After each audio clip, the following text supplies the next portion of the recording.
네, 여러분 안녕하세요. 우리는 국어 8단원을 새롭게 공부해 보도록 합시다. 8단원의 제목을 한번 읽어볼까요? 생각하며 읽어요입니다. 자, 8단원은요, 우리가 글을 읽을 때에 글의 내용에 무조건 공감하고 좋게 생각하는 습관을 버리고 글의 내용이 정말 좋은지, 내가 정말로 공감하는지를 확인하고 평가하며 읽어보는 것을 공부하는 단원입니다. 아래에 써있는 말도 선생님이 읽어볼게요. 글쓴이의 의견이 적절한지 생각하며 글을 읽고 써봅시다. 내가 이야기 글을 읽어도 그 이야기에 대한 나의 생각과 느낌이 사람마다 다르고 주장하는 글이나 설명하는 글을 봐도 그것에 대한 나의 생각이 달라집니다. 우리는 우리의 솔직한 마음을 그동안 숨기고 살지는 않았나요? 이번 단원만큼은 조금 솔직해져 봅시다. 우리가 TV 광고를 봐도 공감을 할 때가 있고 못할 때가 있고, 친구들이 주장하는 것을 듣거나 읽어도 공감할 때가 있고 못할 때가 있는데, 우리가 친구들을 생각해서 또 다른 사람을 생각해서 그동안 무조건 공감하고 좋게만 평가했다면 이번 단원에서는 나의 솔직한 생각을 드러낼 수 있는 계기가 되었으면 좋겠습니다. 그럼 오늘 공부할 쪽으로 넘어갈게요. 오늘은 우리 교과서 국어나책 254쪽부터 한번 보도록 하겠습니다. 글쓴이의 의견을 평가하는 방법 알기. 자, 1번. 혜원이가 쓴 글을 읽고 의견과 뒷받침 내용을 정리해 보라고 하네요. 혜원이라는 아이가 짧은 글을 썼는데 가운데 사진을 보니까 국립중앙도서관 사진이 있어요.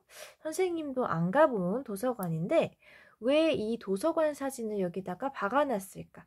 혜원이의 글을 먼저 읽어보겠습니다. 바람직한 독서 방법은 도서관의 편의시설을 늘리는 것입니다. 휴게실을 많이 만들면 편안히 쉴 수 있습니다. 체육관이 생기면 운동을 자주 할 수 있습니다. 컴퓨터를 많이 설치하면 인터넷을 쉽게 이용할 수 있습니다. 이와 같이 올바른 독서 방법은 도서관의 편의시설을 늘리는 것입니다. 여기까지가 혜원이의 주장인데 이거는 혜원이만의 생각이고 여러분이 이거에 공감을 안 하셔도 돼요. 일단 혜원이의 의견과 뒷받침 내용부터 한번 정리해보고 혜원이의 말이 진짜 맞는지 나는 조금 다르게 생각하진 않는지도 얘기해 보겠습니다. 바로 아래에 의견과 뒷받침 내용을 정리할 수 있도록 되어 있는데 이 의견에 대해서는 이미 교과서에 정리가 되어 있네요. 혜원이가 주장하는 주된 의견은 뭔가요? 바람직한 독서 방법에 대해 얘기하는데 도서관의 편의시설을 늘려라? 여러분, 도서관 간 적 있나요? 우리 학교 도서실 말고 도서관. 코로나 시국 전에 간 적 없나요?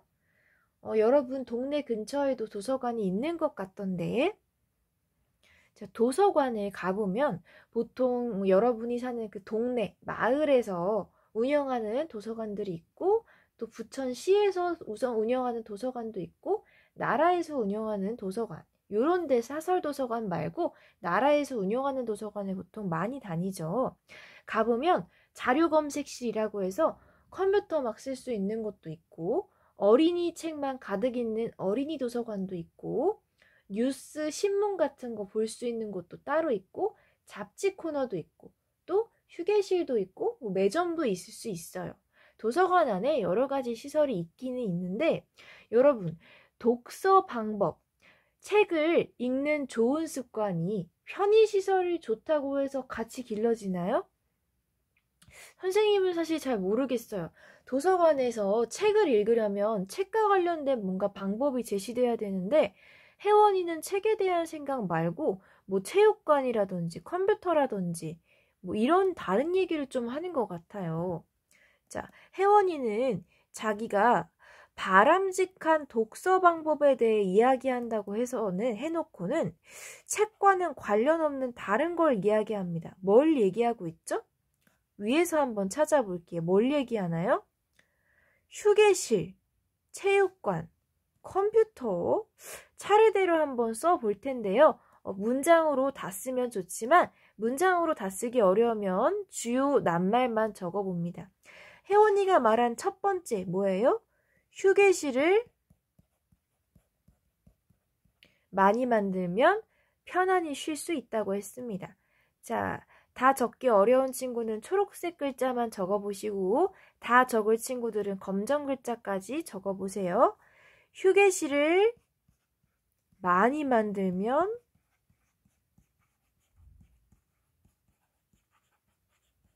편안히 쉴 수 있다. 자, 뭐 휴게실 만들면 좋기야 하겠지만 이게 지금 바람직한 독서 방법이랑 관련이 있는지 생각하세요, 여러분. 독서 방법은 책을 읽는 방법인데 이거에 대한 뒷받침 의견으로 엉뚱한 휴게실이 나오고 있지 않습니까? 휴게실에서 책을 읽는 것도 아니고 휴게실에서 쉬겠다고 하니까 말이 안 되는 것 같아요. 예를 들어 이런 거예요. 여러분, 통합지원반에서 공부를 열심히 하는 방법을 알아봅시다. 해놓고 1번, 쉬는 시간을 많이 줍니다. 이상하죠? 말하고자 하는 내용이랑 근거가 지금 달라요. 자, 통합지원반에서 공부를 바른 자세로 하는 방법으로 간식을 먹자? 이런 엉뚱한 거를 예로 들면 듣는 사람이 또 글을 읽는 사람이 의아하겠죠. 분명 혜원이는 바람직한 독서 방법에 대해 얘기한다고 해놓고 휴게실을 이야기하니까 선생님이 보기에 조금 이상해요. 자, 그리고 두 번째는 체육관을 얘기했어요. 체육관은 더 상관이 없죠. 체육관이 생기면 운동을 자주 해? 지금 독서 습관 얘기한다며. 책을 읽는다고 해놓고 왜 갑자기 운동을 얘기하지? 이상하네요. 그리고 한 가지 더. 또 엉뚱한 의견을 위해서 얘기하고 있죠. 컴퓨터를 많이 설치하면 인터넷을 쉽게 이용한다. 정말 이상하네요. 일단 혜원이의 글 내용을 정리하라고 했으니까 적어보긴 하겠습니다. 컴퓨터를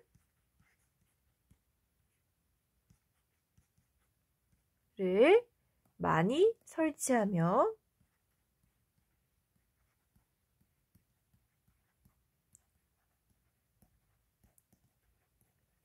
뭐래요? 인터넷을 쉽게 이용. 인터넷을 쉽게 이용. 자, 용으로 써주세요. 컴퓨터를 많이 설치하면 인터넷을 쉽게 이용할 수 있다. 아니, 뭐 도서관에 컴퓨터가 늘어나면 필요한 자료를 검색할 때 도움이 되기는 하겠지만, 여러분, 도서관에 컴퓨터 하러 가나요?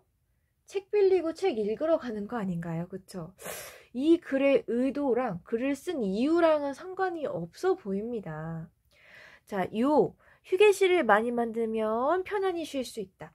컴퓨터를 많이 설치하면 인터넷을 이용할 수 있다. 맞는 말이긴 한데 이 혜원이가 제시한 의견, 바람직한 독서 방법에 대해 얘기하는 거랑은 오른쪽이 맞지 않아요. 그쵸? 자, 여러분, 우리가 누군가 쓴 글을 읽고 이 글 잘 썼네 라고 이야기할 때는요, 일단은 이 글의 내용이 통일성이 있어야 돼요. 그래서 처음에 얘기한 거랑 중간에 얘기하는 거랑 마지막에 얘기하는 게 어느 정도 어울려야지 좋은 글이지, 글씨만 이쁘게 쓰고 내용이 엉뚱하면 좋은 글이라고 할 수가 없습니다. 그쵸? 글의 주제랑 안 맞잖아요. 글의 주제는 그 바람직한 독서 방법에 대해 얘기한다고 가운데 도서관 사진을 박아놓고 내용을 보니까 뭐 휴게실, 체육관, 컴퓨터, 책이랑 아무런 관련이 없는 지금 이야기를 하고 있어요. 그쵸? 그렇기 때문에 우리가 혜원이의 글을 읽고 나서 혜원이의 글이 좋다고 하기는 어려운 것 같아요. 그쵸? 여기까지 썼을 테니까 뭐 가운데에 분홍색 상자에 있는 말을 선생님이 읽어보겠습니다. 바람직한 독서 방법이라면 책을 어떻게 읽는지와 관련이 있어야 돼. 그렇지.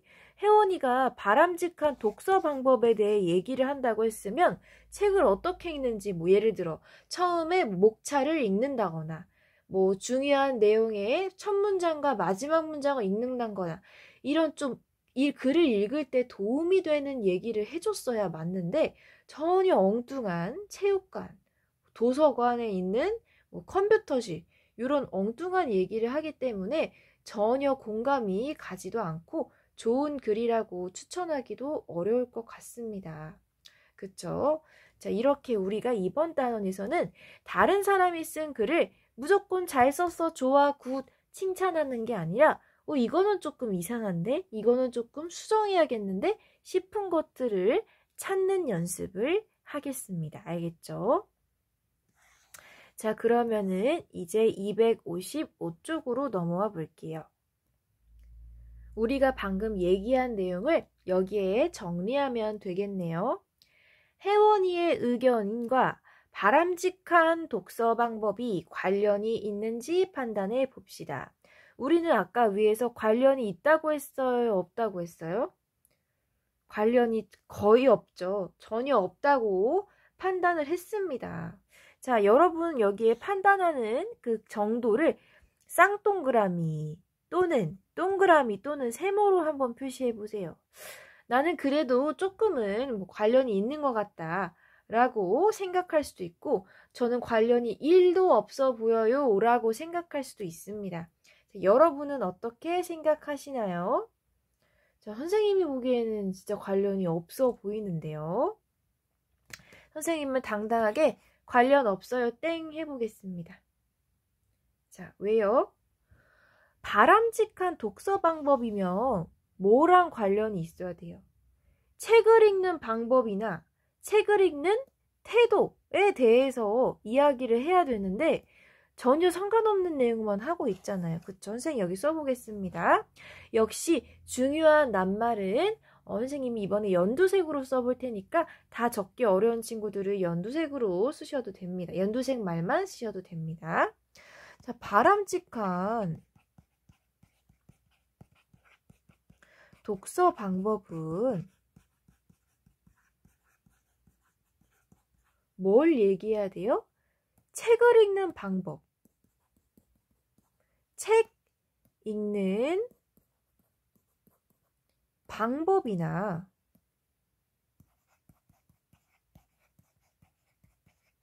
뭐? 책 읽는 방법이 아니라면 태도라도. 태도와 관련이 있어야 하기 때문이에요. 그쵸? 써봅시다. 자, 다 적기 어려우면 연두색만 써도 돼요. 일단 써볼게요. 혜원이가 처음부터 도서관 편의시설에 대해 글을 쓰겠다고 했으면 내가 뭐 별말 안 하겠어. 근데 얘는 분명 독서 방법에 대해 얘기를 한다며.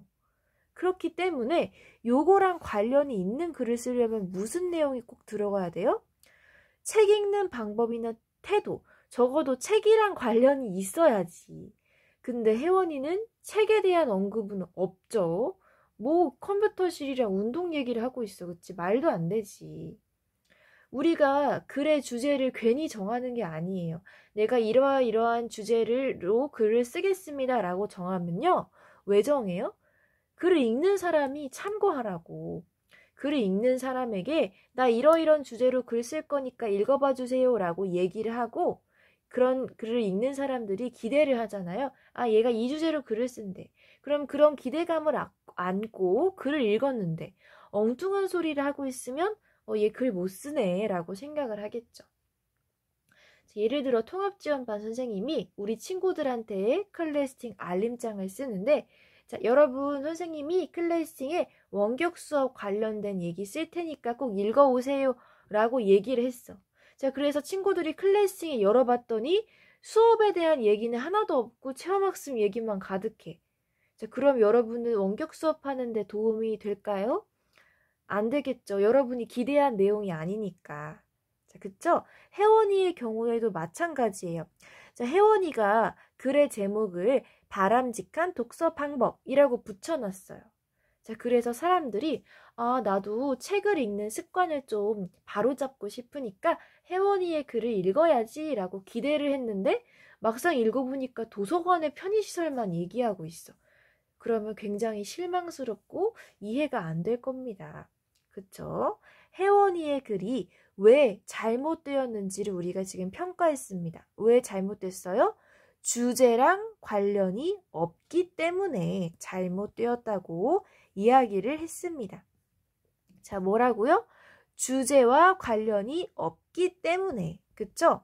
아래 여기 학생들이 혜원이의 글을 읽고 반성하고 있어요. 나는 글을 쓸 때 이런 점 주의해야겠구나 라고 생각하고 있는데 뭐라고 썼는지 한번 읽어보겠습니다. 자, 뭐라고 써 있어요? 왼쪽에 안경 쓴 남학생이 이야기하는 거 읽어보면 글쓴이의 의견을 평가할 때는 가장 먼저 주제와 관련이 있는지 살펴봐야겠구나. 맞는 소리 하고 있죠. 지금 혜원이의 글을 평가하는 듯한 느낌. 주제랑 관련이 있는지 살펴봐야 돼. 그리고 옆에 있는 가운데 여학생도 의견을 보탭니다. 맞아. 주제랑 관련 없는 의견은 뒷받침 내용이 아무리 말이 된다고 해도 적절하다고 볼 수 없어. 주제랑 안 맞으니까. 자, 그리고 우리는 세 번째 하나 더 적어 볼 텐데 역시 연두색 글자만 써도 되고 문장으로 쓸 친구들은 문장으로 다 써주세요. 의견이 적절한지 알아보려면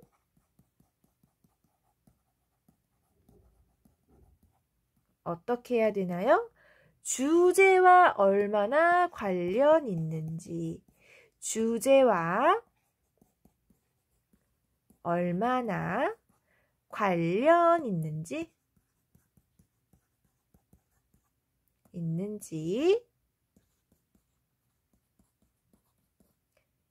평가해야 해. 내가 아무리 맞춤법도 맞고 바른 문장 쓰고 문장의 짜임도 좋다고 해도 주제랑 관련이 없는 내용이면 아무런 소용이 없습니다. 아무런 소용이 없어요. 엉뚱한 글을 쓰는 그런 나쁜 글이 됩니다. 자, 글을 쓸 때 가장 중요하게 생각해야 되는 거 뭐라고? 주제랑 관련이 있는지 없는지. 알겠죠? 자, 내가 처음부터 이상한 글 쓸 거면 글을 다 써놓고 나중에 주제를 정하세요. 차라리. 글을 다 써놓고 보니까 제목이 요게 적당하겠다라고 차라리 그렇게 바꿔야지 내가 주제를 정해놓고 엉뚱한 글을 쓰면 정말 읽는 사람이 당황스럽습니다. 자, 여기까지 자, 우리가 혜원이의 글을 읽고 어떤 부분이 잘못되었는지에 대해 이야기를 나눠 보았습니다. 자, 그러면 이번에는 256쪽으로 한번 천천히 넘어와 볼게요. 256쪽에는 민서가 쓴 글이 있네요. 자, 민서 역시 바람직한 독서 방법에 대해 글을 썼는데요. 과연 민서는 주제랑 관련 있도록 글을 잘 썼는지, 또 민서가 주제랑 관련 있게 글을 썼다면 다른 부분에서 우리가 또 평가해야 할 만한 점은 없는지를 생각하며 읽어보도록 하겠습니다. 민서가 쓴 글. 바람직한 독서 방법은 여러 분야의 책을 읽는 것입니다. 여러 분야의 책을 읽으면 배경 지식이 풍부해집니다. 풍부한 배경 지식은 학교 공부를 하는데 도움을 줍니다. 한 분야의 책만 읽으면 시력이 나빠집니다. 제가 여러 분야의 책을 읽었을 때는 시력이 좋아졌는데 한 분야의 책만 읽었을 때는 시력이 나빠졌습니다. 따라서 여러 분야의 책을 읽는 것은 독서 방법입니다. 좋은 독서 방법입니다. 자, 여기까지 선생님이 중간에 민서글을 읽을 때 약간 조금 의아한 목소리를 내지 않았나요? 민서의 글을 읽다 보니까 뭔가 이상한 내용이 있어가지고 선생님이 저절로 목소리가 바뀌었는데 자, 여러분 민서의 말을 공감하시나요? 중간에 조금 이상한 말이 있었습니다. 한 분야의 책만 읽으면 시력이 나빠진다? 그러면 선생님은 만화책만 보면 눈이 나빠져서 안경 써야 되고 어떤 친구들은 소설책만 보면 눈이 나빠지나? 요거 조금 말이 안 되는 것 같죠? 자, 일단 민서의 의견을 정리부터 한 다음에 한번 평가를 해보겠습니다. 여러분, 민서의 의견은 뭐예요? 가장 첫 문장. 문단에는 항상 들여쓰기 한 칸이 되어 있고 처음이나 마지막 부분에 중심 생각을 담은 중심 문장이 있다고 1학기 때 배웠죠? 가장 하고 싶은 이야기. 자, 민서는 바람직한 독서 방법으로 뭘 얘기하고 있나요? 첫 문장에 나와 있습니다. 여러 분야의 책을 읽는 것입니다. 자, 여기 역시 중요한 낱말만 써도 됩니다. 연두색으로. 여러 분야의 책을 읽는 것이다. 바람직한 독서 방법은 뭐다? 여러 분야의 책을 읽는 것이다. 라고 일단 주장은 괜찮아. 그쵸 여러분? 여러 분야의 책을 읽어야 하는 거는 맞는 말 같아요.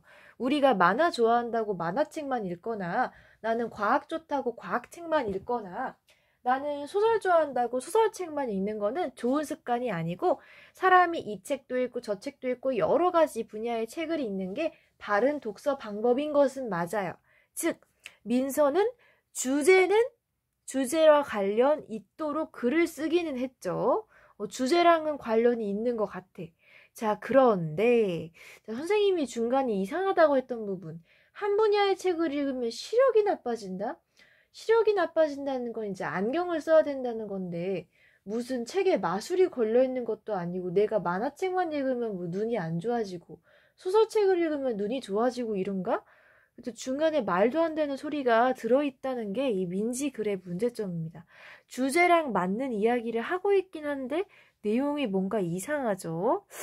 자, 일단 민서의 의견을 썼으니까 아래에 뒷받침 내용과 이 의견이 관련이 있나 한번 정리하겠습니다. 뒷받침 내용 1번 뭐라고 되어 있어요?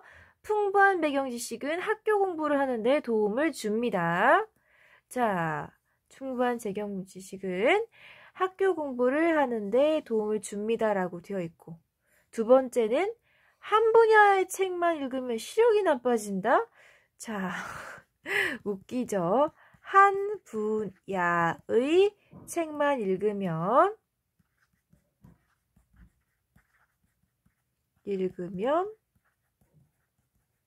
시력이 나빠진다.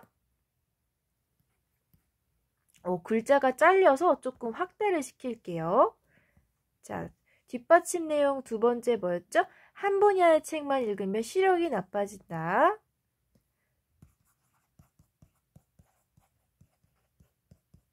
의 책만 읽으면 시력이 나빠진다.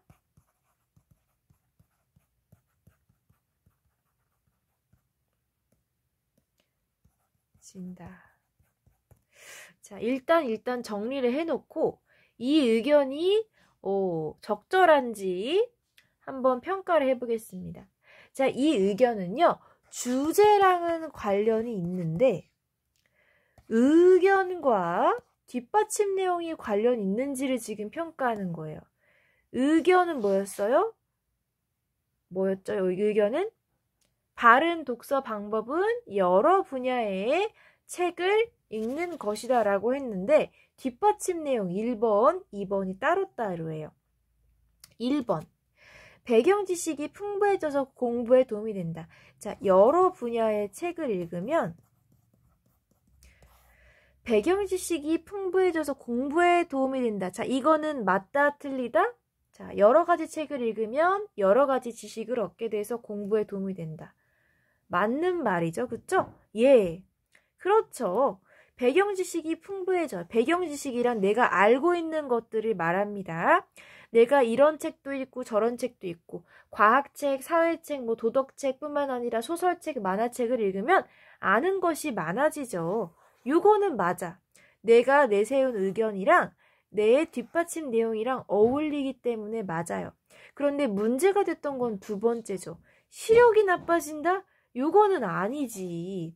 무슨 한 분야의 책을 읽는다고 시력이 나빠져. 시력이 나빠지려면 책을 가까이에서 오래 본다거나 아니면 뭐 불을 끄고 책을 본다거나 또는 책을 하루 종일 읽는다거나 요러면 시력이 나빠질 수 있지만 한 분야의 책을 읽는다고 해서 시력이 나빠지는 건 아니에요. 그쵸?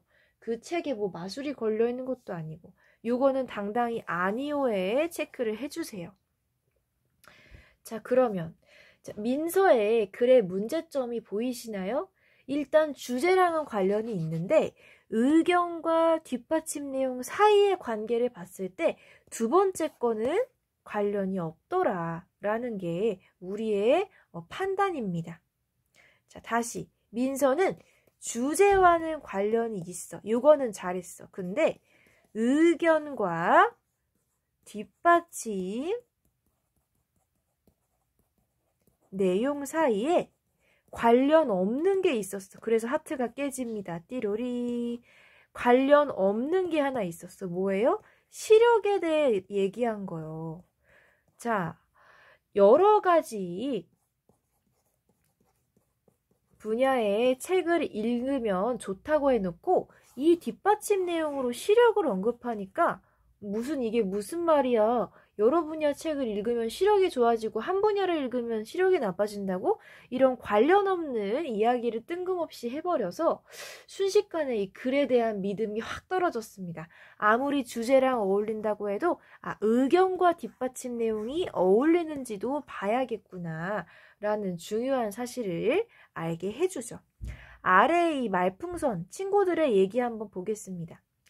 책에서 읽은 내용을 수업 시간에 들으니까 이해가 잘 됐어. 책에서 쌓은 배경 지식은 공부에 도움을 줘. 자, 누가 뭐래? 위에 이거는 이해가 된다고. 여러 가지 책을 읽으면 배경 지식이 풍부해서 공부에 도움이 돼. 이거는 맞아. 자, 근데 두 번째 거가 틀렸다는 거죠. 한 분야의 책만 읽으면 시력이 나빠진다는 거, 이거 정말 믿을 만한 일일까? 아니죠. 자, 시력과 관련된 정보는 틀렸던 걸로. 아니요. 자, 그쵸. 자, 그리고 오른쪽의 친구가 의문을 표합니다. 그러면 뒷받침 내용이 믿을 만한 것인지는 어떻게 판단하지? 요거에 대해서는 다음 시간에 이어서 공부하도록 하겠습니다. 자, 우리가 이번 시간에 두 가지를 봤어요. 자, 첫 번째, 이게 진짜 좋은 글인지 판단하기 위해서는 글의 내용이 주제랑 관련이 있는지, 의견이 주제와 관련이 있는지를 봐야 되고, 두 번째는 주제와 관련이 있으면 그 다음에 의견과 뒷받침 내용이 또 잘 어울리는지도 봐야 했습니다. 내가 주제에 맞게 좋은 의견을 내도 뒷받침 내용이 이상하면은 글에 대한 믿음이 확 떨어지기 때문에. 그쵸? 자, 요렇게. 자, 좋은 글을 쓰기 참 어렵다. 그쵸? 요 다음에 대해서는 다음 시간에 이어서 한번 공부를 해보도록 하겠습니다. 이번 시간은 여기까지 하도록 할게요.